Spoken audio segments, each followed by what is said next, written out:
Bill, please tell us a bit about your family background and your hometown. Family background, nothing much to say. As usual, got mom and dad, and I'm the eldest in the family of four. So I have there's four of us, and there's three boys, one girl. The youngest one is a sister. All of us are very creative. All of us are designers. Okay, I'm the fashion designer, interior consultant. My brother Robin is an interior designer, and my brother Jeff is also an interior designer, architecture interior. My sister, graphic designer. All designers in the family. Yes, you're all designers in the family. Parents, not creative at all. They don't do any of this. So, where do we get the creativity? God knows. But we're all very creative. And I grew up born in KL, GH, grew up in Dungun, Terengganu, and all my childhood life is all in Terengganu. Yeah. Okay, so what made you interested in fashion? I've always been interested in fashion, according to mom, since I was a baby. So I had this urge of wearing different outfits. As a child, my mom always said that I'm very fussy with clothing, so I always like to wear the specific outfit all the time. So there's one outfit that I have, then I have a few of it, so that when mom wash, then I get to wear back another one. So that particular design I always wear. So when she puts something else on me, I will cry and things like that. So I guess it started from there, what mom said. And she also mentioned, when you were a baby, when you were 1 year old, so they have old folks lah, kata-kata orang tua, orang kata, put all the tools on the floor and see which one you pick up, So I went for the scissors, you see, and I went for the fabric. So I guess that's why, and they said, oh no, my son's going to be a tailor, Masa tu tailor, you don't have, you don't think it's going to be a designer and things like that. So that's how it became. So how did you know fashion is the right path for you? I didn't know fashion was the right path. I know after Form 5, I have to get out of the country because during that time everyone is going out, for further studies. So I just applied, and when I was Form 4, you learn so much about Canada. You learn a lot about Canada. I was very fascinated with Canada, so I said, I want to go to Canada. Everybody is going to UK, to the States, so I said, I go to Canada. So I applied for high school, and I got accepted. So that was even before I got my results. So I left and further my studies, and still not knowing what I want. No idea at all. When I left, it's not to be a fashion designer at all. But on the plane, on the journey, this whole thing is a journey that I'm taking. So it started from now, as I'm saying. It was BOAC then, British Airways. Now it's British Airways. So I was sketching and sketching and sketching, on the plane. And the stewardess is saying that, oh, are you a designer and things like that? No, I'm a student. I'm going to further my studies and things like that. Oh, you should take up designing and things like that and all.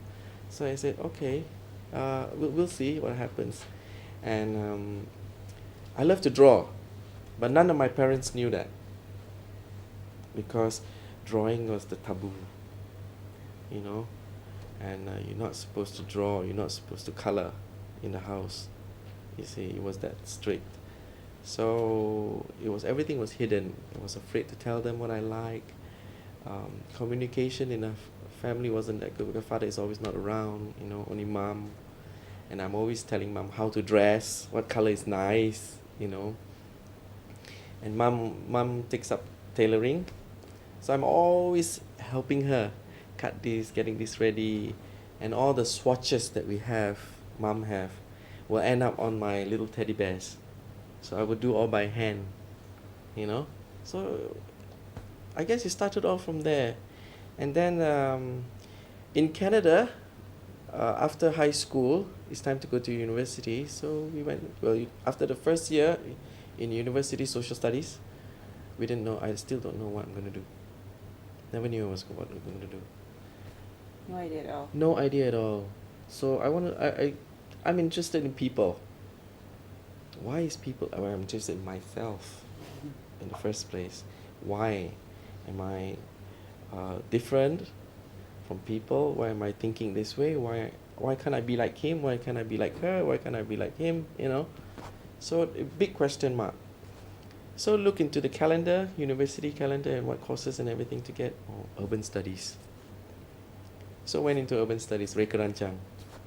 So it's about building the cities, you know, but it's not much about building the cities. So the program I took was about the people of the cities. The people. People in terms of income, birth rate, death rate, status, income, employment rate, occupation, studies,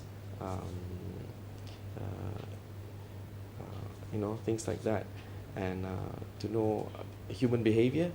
So then we went into the psychology part of it and all that. So it became more interesting, urban studies. So I finished urban studies, and during the summer, and then the curiosity strikes me again, you know. I'm still not contented. There's something, it has to lead to something. So I said, never mind. During the summer, I enrolled psychology classes. So we learn in psychology classes, you learn again about people. So I always feel there's a child in me, a child trapped. So that I decided it has got to be child psychology. Okay, so I went and took child psychology and became very aggressive in this course. Means I participated in a lot of projects and everything, and always when lecturers ask for something, I'm always the one, always wanting to know, you know, all this question mark in me. And well, I became the guinea pig of the class. They study on me and the question, and I was understudy for a whole year in I'm not crazy, but in a psychiatric ward, things like that. So we were understudy, and we did a thesis and on my creativity, and during the whole process I found myself. I was 21, 22, you know. Yeah. So I found myself. Found yourself, because a lot of people are lost. They have not found themselves. So I found myself. Now I know who I am. So what did you find out about yourself? That I'm very creative. I'm gifted. I accept the fact that I'm gifted. I'm creative. I have so much to give. I have so much to give, so much to share, so much to learn. And there's so many things that I know without knowing, that I didn't know I knew, that I know. You got what I mean? I didn't knew I knew, but then I know. So it's one thing leads to another. It's how the brain works, it says, you know, and how I connect things very quick. One thing that leads to another, it leads, it just to form the cycle. So my process of mind is very fast when I see things. That's why I say I don't know how I come to know, because I only observe. Mom never really tell me how she sew. I just watch and I know. Then when she's not around, I do it. Even how to thread the machine, how to step on it and do it. Mom, I never asked. So when she's not around, I do it. You see? Knitting, I can do. I was knitting when I was 4 years old. You know, I saw this lady doing it, so I said I want to do it. So I tell my grandfather buy for me. My grandfather buys me anything. You know, I try anything, do anything. So until today, my character is that I would do anything or try anything. So the curiosity is The curiosity, I'm always curious. I can fix a bicycle, you break it all up, I can still fix it back. You know, I can cook, I do anything. You see, in order to do something, to learn something, the curiosity of what happens next. You see, So the same things I apply in my designs today. So what I've learned in school, in university, is all again a big gain for me. You know, the biggest gain was searching myself. You know, and then when you search yourself, you're free of everything. So I said, I am what I am. Yeah, I'll be what I be. You know, I'll do what I'll do. So,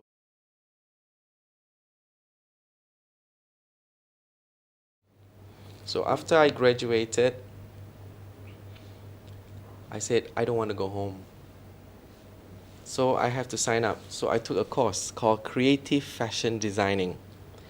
I thought it was just sketching, drawing, according to the calendar, the university calendar. Creative Fashion Designing. So I said, okay, this is a technology college, you know. Then I said, I'll try this and see. So just to renew my visa, I applied to this course. But being so late, because in 2 days' time the course will start, and I was very late, and I missed out the orientation part, the auditioning part. Because to audition for this course, they will interview you, and they must put you behind the sewing machine, and you have to do something that you have some flair of some fashion, some clothes, some sketches, things like that. So I was the only very lucky that I don't have any of this, and they never call me for an orientation. So they just put me into the class. The first day of class was behind the sewing machine, the industrial sewing machine, where I have no idea at all how to thread it, how to, you know, but I did it. So there were about 400 students enrolled for this class. And in 2 weeks, about 200 over dropped out, left. They couldn't take the pressure because there's too much of, it's practical, a lot of practical. So, I got interested. Then I said, am I doing the right thing, So I just follow, and lecturer, the professor start teaching how to sew and all that, and how to make the pattern, and I just follow. By the time it's about 2 months, a month, 2 months, you get about only 10, about 20 students left in the class. Yeah, but we have 3 classes, so about 60 students left who really into it, because the rest couldn't take it.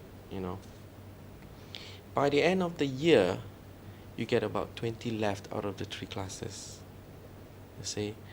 And I stuck on, we went on, until graduation. By the time graduation in the second year, there's only 16 of us. Out of the 16, only 6 graduated, So it's not a very easy course. So a lot of them failed. A lot of them cried. I cried during this course because they make me unpick my skirt 10 times. So I understand why they make me unpick the skirt 10 times, because you have to go through the 10 times to understand why. And it was so strict that they want you, they're going to teach you to be a designer. You have to be a perfectionist in order to make money. So that kind of teaching that skirt has taught me a lesson, a very valuable lesson until today. So I applied that skirt to my life, you see. So I became the top student. So I was awarded, when I was in high school, I was awarded the most outstanding, I was the president of the school, awarded the most outstanding president. And then when I was in fashion, I was awarded, because urban studies and psychology, no awards one. You just go through the classes.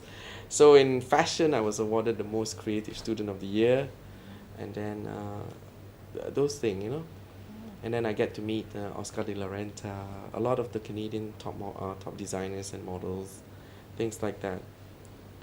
Then I got a job. After I graduated, I worked with Escada for 2 years. Because while you're in school, practical again, you're practical with Escada. So I designed a range of winter wear only for Canadian outlet for Askada. Design, cut, sew myself the collection and did the show. And it was one great opportunities for me because they trust me. They left it, they've seen my work because we do everything in school, from a skirt right up to winter wear, to ski wear, to fur and knitwear. So we do all that. So they saw all my school projects and it was good, and then the show clothes and everything. That's why I guess if you see, the first important thing I for myself is if you have to believe in yourself first if you want others to believe in you. Then I start sewing for my lecturer, getting a bit of money to buy fabric to do that. So I collected, in 6 months I collected all my designs, but they're all different. Then I do shows. I said, how am I going to do shows? I have to do shows. So I enrolled myself in an international school of modeling. Because I got to know some models. I need to know some models. I enrolled myself a whole year. I've got all these certificates, A whole year I spent in a modeling school. Make good friends with all the lecturers who are top models, and then upcoming models. And then they have charity shows and things like that. I say, I've got clothes. Then at their weddings, I've been sewing for them. Teachers' daughters' wedding, I've been sewing the gowns for them, A good thing when I was in school, during the weekends, the lecturers would bring me home and teach me the more tricks, sewing tricks, on how to get your garment perfect, because there's not enough time in school to teach.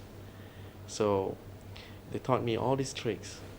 You only can get by experience. Yes, through experience. My lecturers are all 50, 60 years old, 70 years old. They are like 30 years with YSL, 40 years with, Oscar de la Renta, with Gucci. All they have been doing, So they're now teaching, So it's, I feel very honored, very lucky, I keep saying thank you God, for helping me out here. I'm all alone in this country, and I've got all these teachers who care so much about me, and I've got all these friends who care so much about me, who help me get all my collection and everything. I was beginning to build up a name in Toronto. The magazines already start to, during these charity shows and things like that. So I went to this modeling school, met one of the students also. She's Spanish, from Venezuela, Caracas. And then she was like, head over heels, in love and things like that. And I said, oh, not now. Like I'm still looking for my dream. I'm only beginning and preparing for my dream. So she says, okay, she comes from a very wealthy family, a gallery owner. And she knows the dean of the University of Caracas, which offers fashion also courses. And they invited me over to Venezuela, Caracas, University of Venezuela, to teach, being a professor in fashion. So I said, okay, fine, 10 years, I haven't been home. So I came home to Malaysia. Because all the time my mom come and see me every year. So I said, this year, before I go off to Venezuela, I have to come back to Malaysia, because I haven't been home for 10 years. So I came home, and I'm stuck here until today.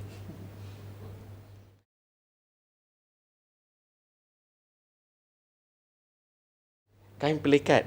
I forgot all about the sarong and everything, you see. So I saw this kain pelikat. I said, my God, it's only 4 ringgit, 3 ringgit. And we are selling 175 ringgit Canadian, 175 Canadian dollars. I said, my God, this is a steal. So I start buying like 50 pelikat.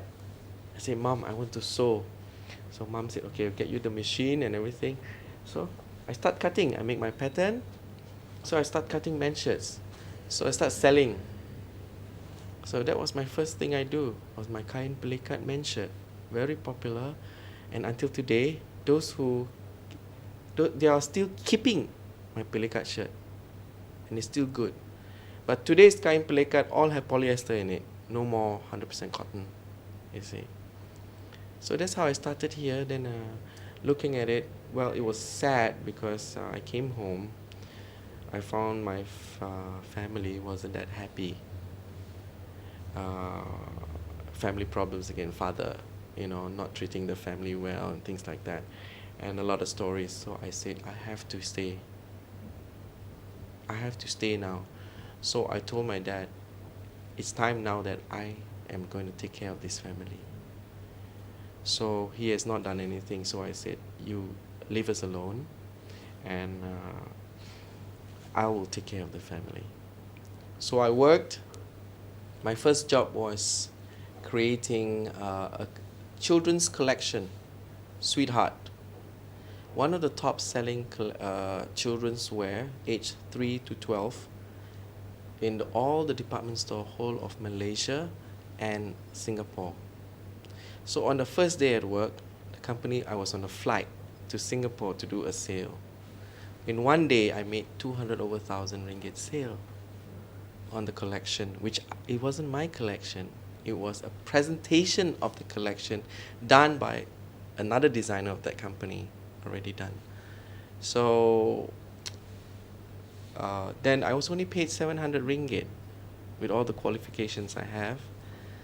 Then it was raised up to 900 after 6 months. And then after that, taking care of the family, putting my 3 more siblings to work, to school, all of them to school. It's just about maybe about 5 years ago that 3 years ago, I think, 3 years ago, that I've just finished my brother Jeff, sending him to New York for school, finishing university there and come back. So that was the last one. That was the last one. So then I started saving up until today.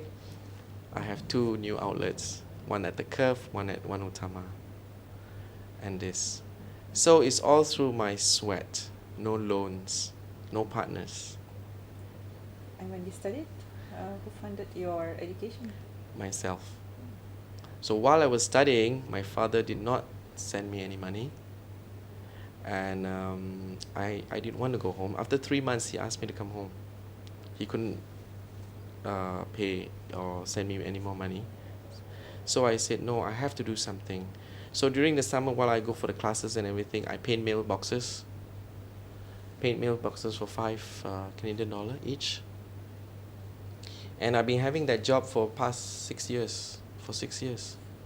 Then I gave tuition to children. I'm very good with children because I take child psychology. I have to be interacting with children and everything.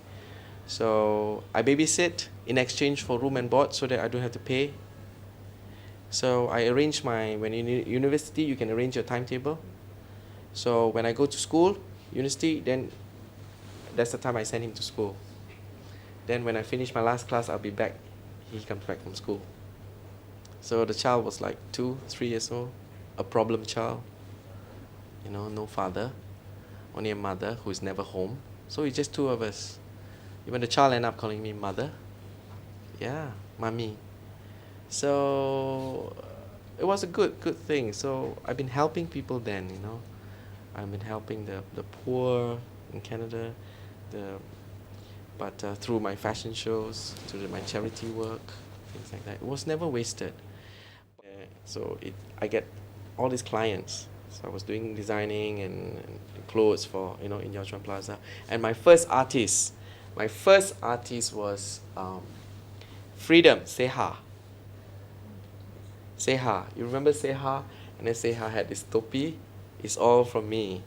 So when she have the concert, she sings, she always throw the topi out. So I have a lot of that topi. So it was Seha, So every time she appears, she's with that hat on. So was that your big break? It was my big break. It was Seha. She just came jalan-jalan, with Gani, Shuib, And then I did the album cover, things like that. And then one thing leads to another. And then again, jalan-jalan. The person who I must say, thank you very much, who have also plays a very important role in my life, who has also brought or lead me to where I am today, or have introduced me to the whole of the nation, to the entire nation. It's none other than Richie Rachman of Karangcraft. Richie Rachman, the DJ on Time Highway. So how did that happen? Well, he's promoting me in Nona magazine, Remaja magazine, until today. So I'm always on the cover, my baju always on the cover, and then he gets me, from the artists and things like that. So that's how I grew. So it was overlapping Closet. The name of the boutique in Yao Chuan Plaza is Closet. Then Parkson. And then I left Closet, concentrate on Parkson, opened 3 outlets of Parkson, then left Parkson to start my own in Sungai Wang Plaza with my mom.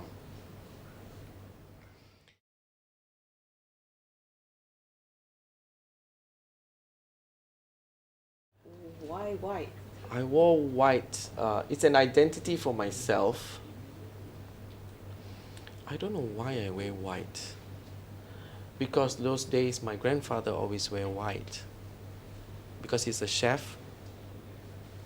And I miss him, but I guess I don't know why white. Because it gives me a sense of freedom. I'm not a spiritual person, not at all a spiritual person, but I believe in God. I travel a lot, so I cannot say that I'm a Christian, I'm a Buddhist or anything, because when I'm in a Muslim country, like I go to Cairo, I go and pray in the mosque, but I do it my own way. But when I go to India, I go to the temple, I pray, I do it in my own way. I go to Japan, I go to the temple. So every country, in Spain, I go to the cathedral. In Portugal, I go to the cathedral. So every country I visit, I make a point that I have to go and pay my respect. This is what I feel I want. This is what I believe, So I just go and do it. So, because here, Sunday I don't go to anywhere. I don't go to church. I don't go to temples. But at times when customers say, "Hey, come, let's go. Let's go and pray." I just follow. When they say pray or to God anything, I just go. There's nothing to lose. There's all to gain, and why not send some SMS to God, see what happens. Other than that, I just visit my mom's grave. That's it. Well, I believe there's a God. I believe He's looking at us, helping us, guiding us, and telling me, and that's why He's guiding me. That's why I guess He made me this way in order for me to give and help others or to show others, It's clean. So I'm a very clean freak. Because at home I'm always the cleanest. Since I was a child, I'm very organized with my barang. You can see my shop it's always spick and span, because little bit, I'm the one that walk to pick up a thread. I'm the one that walks up the step. I'm always picking up threads and little bit of swatcher. I'm always paper. I always pick up. So the other part is because it's not because I have sinus. It's I guess it's my attitude. Cleanliness give me a clear mind. White is free. It's clean. It doesn't say anything. It doesn't. First impression to others is important. And then my hair, I just cut it off. It was here. It was at my waist, and I just cut it off last month. Middle of last month, about this much. And I wanted to cut it all off. Yeah, I wanted to cut it all off. But they said, if you cut it all off, there's no Bill Keith. That's right. There's no Bill Keith, because this is the rambut, is the topic, and the putih is the topic. People forget the name, then you said, "Oh, rambut panjang, baju putih." They know that's the person.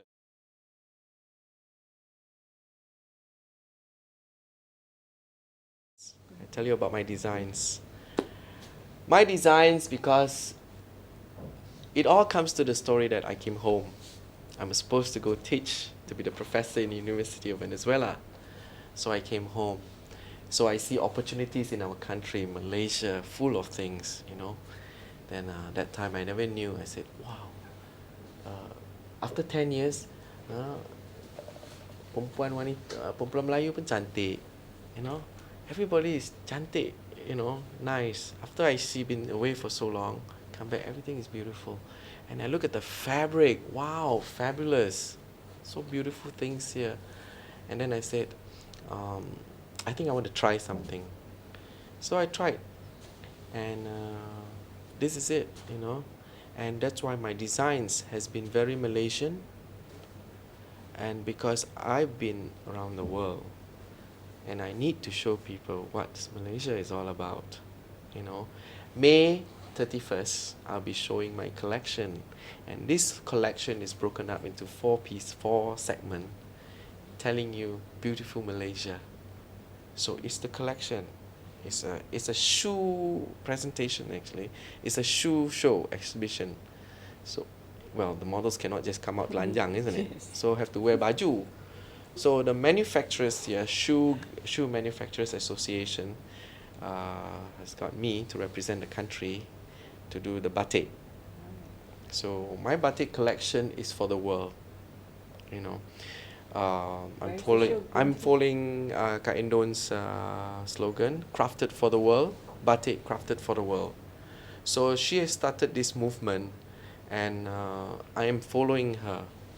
So in respecting her views and respecting her reviving of the Malaysian identity, the batik, because the batik opportunities is so much, banyak lah.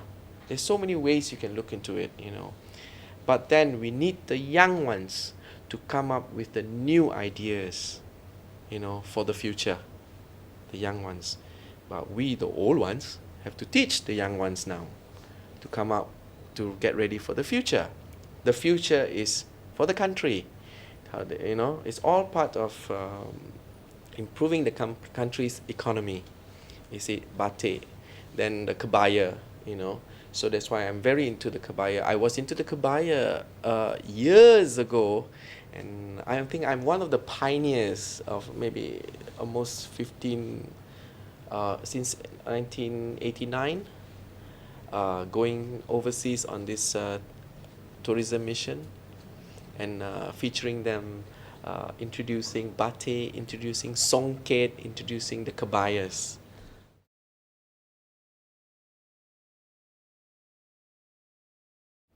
To me, what is Malaysian batik? Malaysian batik is about the people of Malaysia. The people are very colorful.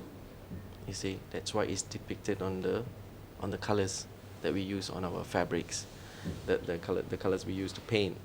And then we are very, when you look into it and you study it, a lot of painters are not aware of it, but they have been influenced by the medias, by the, you know, TV, radio, newspapers, magazines, fashion magazines, and looking around beautiful Malaysia, the ocean, our tropical forests, our equatorial forests, the streams, the animals, the people, the style, the lifestyle, the homes, the cultures. You see, you can do batik and express batik in all these elements, you know. And that's how I am going to do a fashion show in China in May 31st of this year, to present this collection, which is going to tell you a little bit of Malaysia. So it goes from the beaches of Malaysia. It's all, you know, I don't draw the beaches on the baju. It's the colors and the corals, the sea, you know, and then what you see in the beaches, the shades. I'm all about colors, you know, and then the toning of the people. The toning, when you tone the color, you get the green, then you go on to the turquoise, then you move on to the baby blue, then you get it onto the white. The toning of the people, the colors, I mean, are the people. What does it mean? As we wash and wash and wash, To me, it means assimilation of society. We all are the same. We are Malaysian. We have Chinese, we have Indian, we have Portuguese, we have Malays, we have so many type of people. So each one is one color. Actually, we do have our own color. So it's the blending of the color to create the toning, the shades that can harmonize country, a very harmony, And that's how I would explain it to the people. How is it inspired? How do you inspire? How do you where do you get your inspiration from, to do this kind of batik? Then this is how I would say.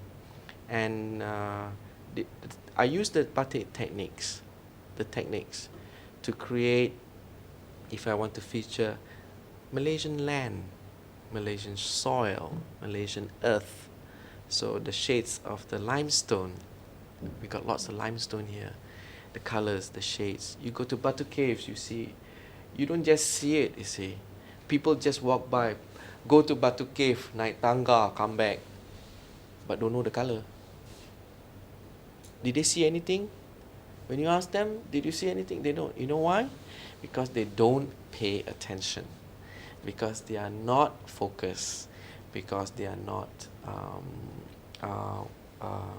they take things for granted. If you take things for granted, can you imagine? Your life is not long, If you do that every day, you are taking your whole entire life for granted. So, like I said, it's a life cycle again. So the clothes I do is always telling people how beautiful Malaysia is. All my foreign friends come in. They will take a piece of my batik and, then they go home and they explain the country on the outfit.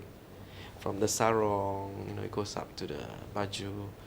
And then another one is the forest. So I've got all the different types of leaves. Malaysia, you know that we have the largest flower, the rafflesia. We have the most tingko flower, which is the rafflesia. And then we have the largest freestanding one-stalk leaf in the world. We have everything. So beautiful. The ubi gajah, the yam leaf, and it's in my house, This, I grow this ubi gajah. So anywhere they go, they see this ubi gajah. It's my identity. So every house I design, I put one ubi gajah there. Okay? Keladi gajah? Ubi gajah, keladi gajah lah. So the keladi gajah, more keladi gajah, not ubi gajah. Keladi gajah, ubi gajah, the ubi gajah. Keladi gajah, down, the leaf is so big. The leaf is as big as this, in my house. And the satu batang is this huge.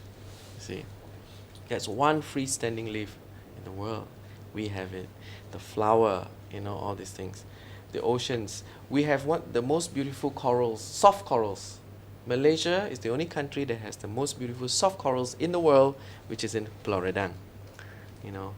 And what else? So I swim, but I don't dive, but I can go underneath. But I spent time there. I did a fashion shoot underneath in Pulau Redang and the sea, underneath the waters with a Japanese photographer. I did that. So all these things I have to do, I have to go through. So in order to try to taste, it's part of life. And then opportunities to meet the kampung people. And then again, you go to their house. Kampung houses are so bright colors, the curtains, they overdo, ruffles, very dekamda. But the striking colors and all the colors they can think of, is there. And they like it, You go to Pulau Ketam, you see every house, it looks like a Lego, Because it's all red, pink, purple, blue. I said, wow, who would ever paint a house that color? But Pulau Ketam, you can see all that. And these are the Chinese community, Chinese fishermen. You see different. Then you go to Pulau Redang, you see different, And it's so exciting. And then you go to Lumut, you see a different thing again, How many people do observe this, to know this and to feel this, So I bring all this and put into my batik paintings. The splashes, my identity is I always have, they call it renjis. So I love to renjis. Renjis is a beautiful word. It's about marriage. It's about kahwin. So I'm very into weddings and the ranges is like blessing. So every outfit is blessed. So the ranges is very important in my batik. It's already blessed. So you pakai, you will look very beautiful, you will look very clean, you will menang lah, whatever it is, you will stand out, you will be talked about, you will be admired, you will be appreciated, you will be loved. It's all about that. So the ranges is my magic touch.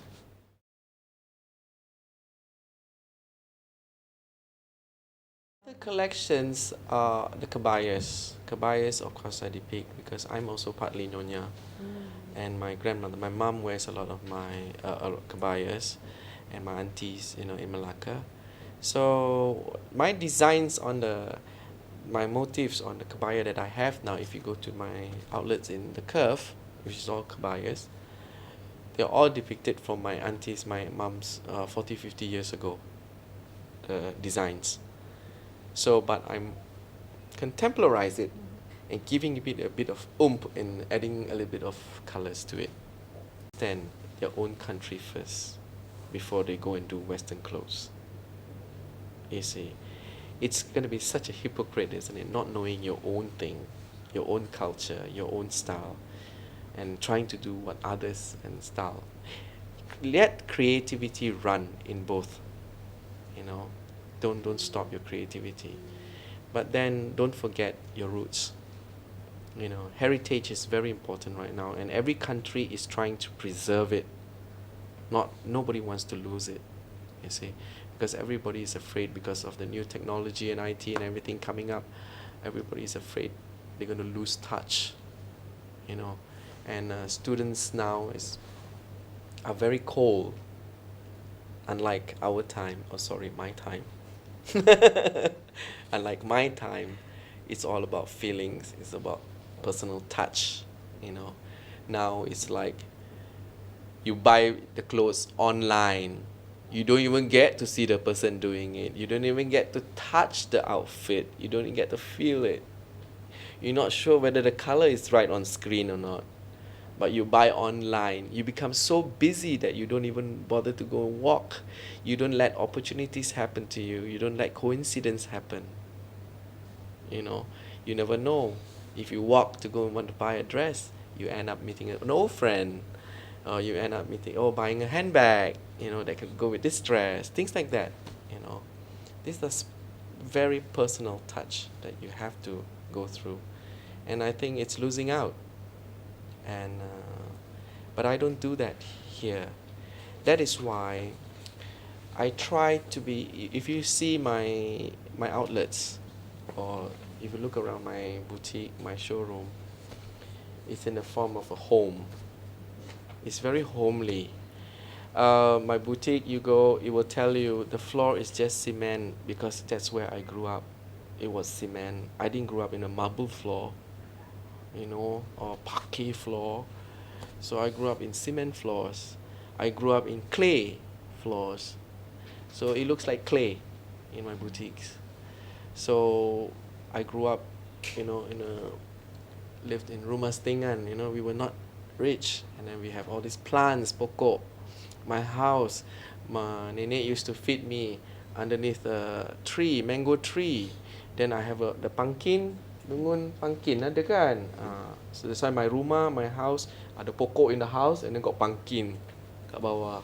So I don't want to forget all this, because the country is developing, the world is developing. Nobody is remembering the past. So I still preserve all these things. So it's a story. That's why I tell you. So appreciate your life. I am appreciating my life. As it ticks, this moment with you is also part of my life already. So the clock ticks. So every bit, every second is very important to me. So I have to make the best of it. Everything is very personal to you. Yeah, very personal to me. The feelings, the touch, things like that.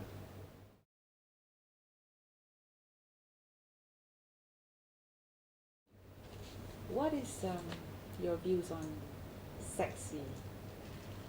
S- And what is the guideline for sexiness?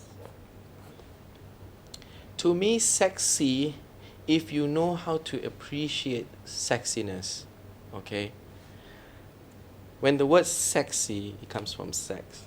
So the minute the word sexy comes in, people think it's vulgarity, kan?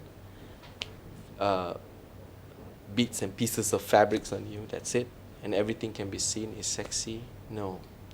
Fashion, you have to understand to know, you don't associate, I don't associate fashion and sexy together.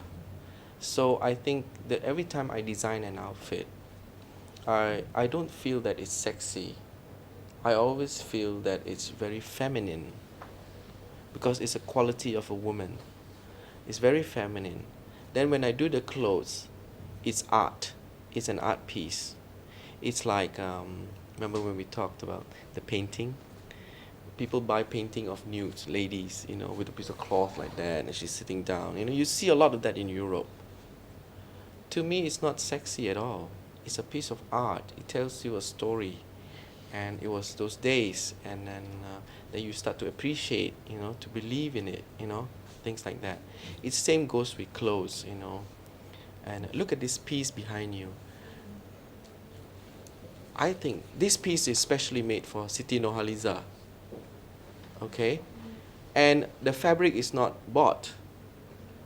Every single thing you see here is hasil tangan. It's all done by hand upstairs. Yes. It's done by a lot of polytechnic students to help do this up.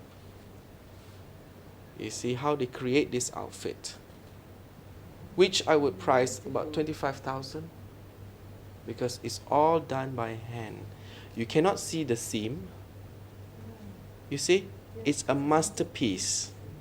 I was hoping that Siti would wear this in Royal Melbourne. She didn't come. I wasn't here at that time. Yeah, I was in New Zealand. So, you have to see. You don't look at it. This is, if you want to call, a sexy outfit.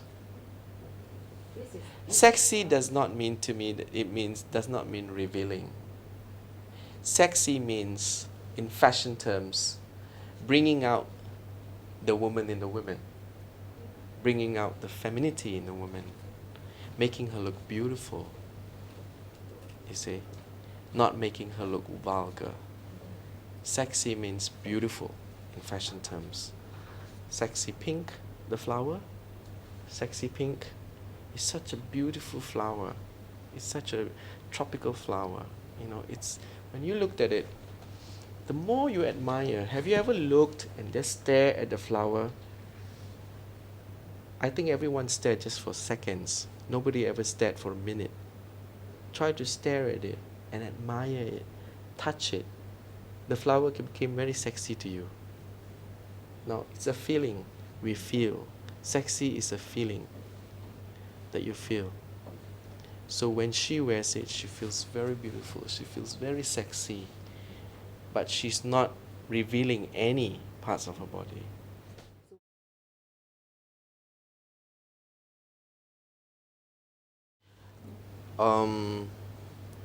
One thing,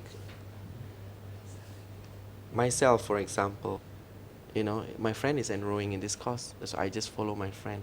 Or my mother asked me to, my parents asked me to, things like that. So I think you should go through an orientation.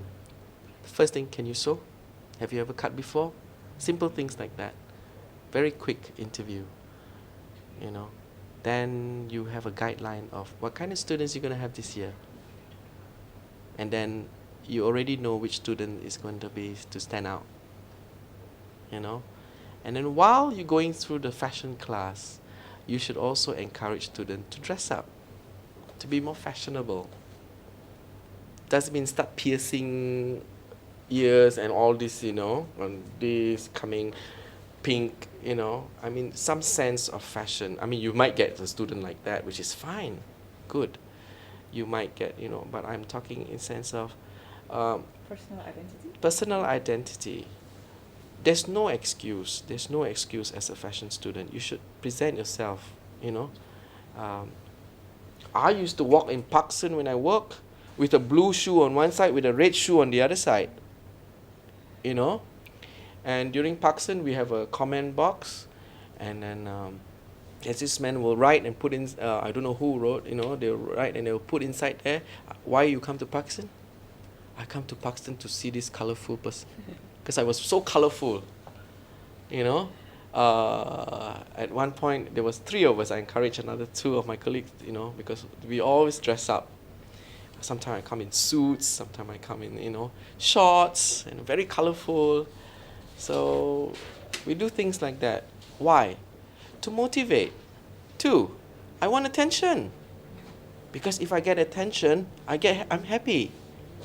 You see, I feel good. Everybody wants to feel good. So you have to encourage the student to feel good. What is feeling good? All these little terms they must understand before you get into the fashion. So what are the most common misconceptions about fashion? Most parents think that a lot of students take up fashion hoping to be Bill Keith, hoping to be Bernard Chandran, Rizalman, Gucci, Oscar de la Renta, YSL. You know, it's a dream, but it's a good start. But fashion offers a lot of different fields you could get into, where the lecturers also have to be aware of these opportunities. You know, merchandiser, buyer, visual merchandising. There's so many things you can do being a lecturer and all these things. But knowledge of fashion is very important. You have to read a lot. Every fashion school who is having this course, who is providing this course, should have a library of magazines, should subscribe to certain magazines, preferably foreign magazines and not local, because they don't learn anything from local, because local is learning from foreign magazines. So let's not step back and let's look at it. Well, it's good to have both. See what's the foreign have and compare with the locals, you know. Because if you do see our locals year in, year out, it's all the same. When you see it foreign magazines, it changes. Are you saying that foreign people, Western clothes have more choice and we don't? That's not true. We do have as much choice. We just don't have enough designers to put their minds together to come up with a better choice. You see. So we have to start training the students in reading magazines. If you don't read, look at magazines. A lot of students stop buying URTV, media, all these nonsense entertainment magazines, where, you know, there are more educational magazines for you, like you know, In Style, Harper's Bazaar, Vogue magazine, you know, Fashion News, those kind of thing. Save up and buy. You don't gain anything by knowing, you know, all this nonsense about artists and things like that. You know, maybe if you're interested, you know, you can always watch what artists wear is during the Anugerah. That's the big, you know, look at the grand ones. Don't look at the daily ones. It's the grand ones. You see, grand function. Maybe, you know, you don't try not to. I know it's cheaper because maybe they say it's cheaper to get that. You know, it's for amusement. But you should be motivating yourself in getting to the fashion. Like myself, because fashion magazines tend to get very expensive. So I would urge all institutions to at least subscribe for the students, because the student cannot afford to buy, you know, a few magazines, so that they could follow trend and also, you know, absorb the designs, the new designs or the new techniques. It's just like maybe the sleeves could be used in our kabaya. Try to, you know, contemporize our look and see how. And always think of, yes, I want you to design a kabaya, a project like, you know, yes, Malaysian identity. Something has got to have a Malaysian identity. Give them a topic. Something can be sold to a Malaysian, The buyer, consumer is Malaysian, and the consumer in Europe. But it has to be a Malaysian identity. Come up with something, then something for them to think about. Lastly, to sum up everything that we have discussed, what is your sincere advice to the fashion students in Malaysia? My advice: do what you can do. Don't do what you want to do. Do you understand that? Could you elaborate that? Do what you can do. Buat apa yang kau boleh buat. Jangan buat apa yang kau nak buat. Maksudnya, it means can is successful. Means you can do it. Means you will do it. It's already done. It's seen, it's tangible. Can. What you want to do is only a dream. Nak. But you don't know whether it can be done. Right.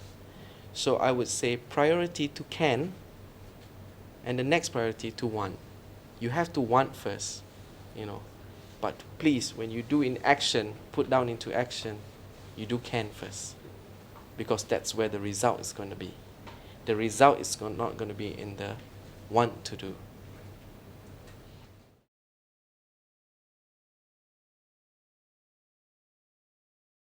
Experiment of the vintage look. Vintage means old. So we cannot buy the benda yang siap, that looks vintage, like this. So what I do is, I spin it in the washing machine. You spin it in the washing machine, you put Clorox a little bit, dia keluar macam ni. Actually it's very old, looks very old. Then you steam it, you tak boleh gosok dia. So you steam it, it becomes all macam ni. And then the lace, you let it soften it all. So dia macam old fashioned. Macam this one has been worn like second hand shop, you know what I mean or not? So it's the look I want to get, like second hand look. Out of the coffin. Macam tu kan? Very old. Yeah. You know or not? Okay, now people wear it with jeans and then they go out. They wear a nice knitted camisole. Knit punya kan banyak, about 1990. They wear a knitted. You just wear this as a jacket, so you just put this. It's about people, because we have not educated people enough. Even the media, when they show fashion magazines, all these jelita, all this, the information is not cukup to explain. The vintage look, you see, because some students like things like that. Yeah. So it looks old, it looks macam koyak-koyak, but it's baru, it's not old. Some students. And this one is all done by hand. And you see, dia tak ada seat.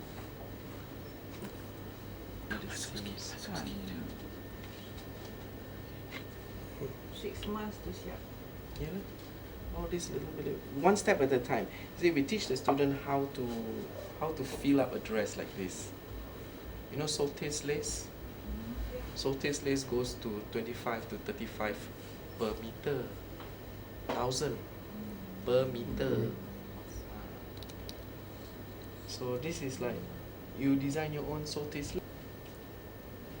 We do all this hand. So we do one step. First, you create the design that you want. Okay, you finish this design first. The points you know. Secondly, you put the leaves in, step by step. Last is to fill up the space. Fill up the space is this bintik-bintik. Last.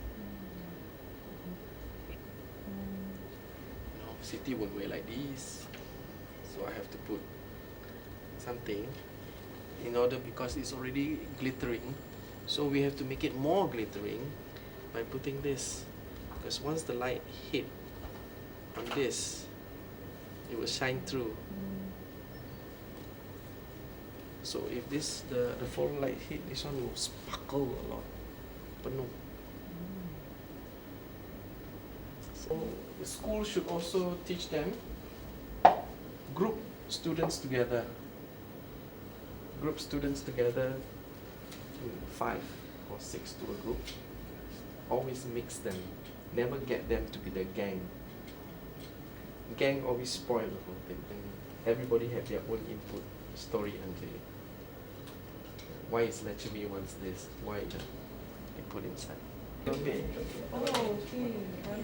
These are names. It's all by hand. Everything by hand. It's all silk chiffon. But she's not wearing with the bra, of course.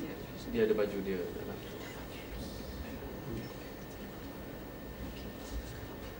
The colorful ones. So she wear seluar lace dalam. She wear shorts. The girls, of course, they akan when she move, the whole thing will be open. This is also a blouse. Blouse juga. But if we sew, it comes the dress.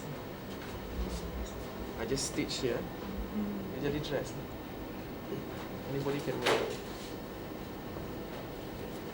So they start cutting. So students should be taught how to do ruching. And it's the matador. Yes. But this is the kebaya, you see. It's a Linda wore my Spanish collection. Yeah, yeah. Linda, you know, it's all about the matador. This is the matador, but this is the kebaya. You know, the kebaya. Then she had the krongsang. You see? This must be 97 or something. Yeah, form of the stones. These are semi-precious stones. You know, zircon, amethyst. You have topaz. Kan? These are not expensive. Satu strand banyak tu RM3 je. Because they are all sizes. This, yeah, kan orang buat necklace punya. Kan? This one you can get from Tanning Street, the Gurkhas. Tanning Street, Gurkhas, you see they sell a lot of accessories, so you can buy and letak. You have to teach them how to think of ideas. A student does not know how to think, so you have to teach them how to think. In order to teach them how to think, you have to be somebody who's very experienced, berpengalaman, and have done a lot of things and been through a lot of things. Then you can, share. That's why I say school should invite speakers at all times or every month to talk, especially fashion. If you want this fashion, do you know that it's the 5th largest industry in the world? And it's a very easy industry. Filipinos, Indonesians, kita, Thai, Burmese, we are all very, very creative people. We are all craftsmanship. So that's why everybody is focusing Asia now for all these things. Resources. Kita dah kebelakangan. So where do we start? Cutting dulu. Proses dia macam mana kita know. This is how it works. So I've got this list. This is the measurements of the client. Client punya measurement in inches and in centimeters. Okay? Because my time inches, her time centimeters. So we both must faham. Okay? So when I tell her 36, dia tak faham pula. So when I tell her 91, she know how big. So macam miles and kilometers sekarang kan, so it's changed. So yang ambil measurement ialah the cutter. Okay? She had to take the measurement, but she only take the measurement after I design the baju. Kan? Macam ni. Selepas baju dah design, selepas ada design baju ni untuk customer okay. Then I said ini blue tie, blue green, kita buat macam tu. Then like specific measurement, very detailing, you have to go measure lah. Always with me around. I always have to be present. So when there's a customer, I always have to be present. My customer don't come when I'm not around. Okay? Then she will do the measurement. She will tell me how long do you want the sleeve, how tight you want. So she will take. So she will know already the design, measurements. So I will get the fabric ready, and all will masuk into the bag. All will masuk into the bag. Okay. So that one, tak kotor. Because kain semua sutra, it is very mahal. So I tak nak kotor because here ni meja ke furniture ke takut kena calar tak? Kena calar rosak the kain all. So kita nak masuk dalam plastik. So all selalu we always change this one every week so that bersih for the customer. So customer selalunya nak pakai, you have to wear right away. And then tak ada masa nak cuci. And then tak mau digatal and all that. So everything here semua have to be very clean. You know. Ini cutting juga. She concentrates on my evening works. So this is my batik. See my renjis? Inilah renjis saya. Saya renjis. So this is my forest, my daun. But it's an abstract. But it's not like the typical the batik. So it's an art piece, macam art, you know. So this is what is this? Baju ah? This is a baju. It's a baju Kedah, simple blouse. Baju Kedah with a bias skirt. My great means greatness. But I sometimes find it like all in my outfit.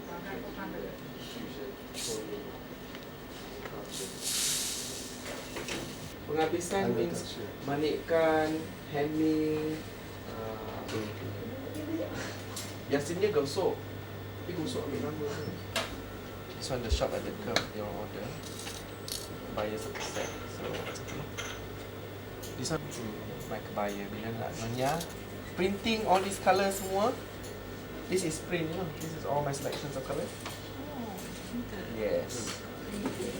Printing semua because I'm the director of Moraf, develop colours and everything. So my batik I paint, then they have a few colour painters yang I pilih the good ones, the creative one. Then they will paint together with me. Printing, skip. Okay. This kind semua made to order yang punya design country. So never mind. So my student all that. Oh. Because have you seen their baju when they've been reading the news? That's why you say CNN semua terletak. It's for anchorman newsreader. So the construction of the baju, you see, it's all interfaced. Dah mana aku nak interface macam ni keras-keras. So ini khas untuk duduk baca. So these are the things you have to tell teachers to different who are your clients. These come under who are your clients. This one kebaya. All interface. Semua interface. Yang bawah all ni buat interface. Bawah pakai Cina. Bawah tak nampak. Dia sampai top je. Banyak dah ambil. This is the last batch. Then tak.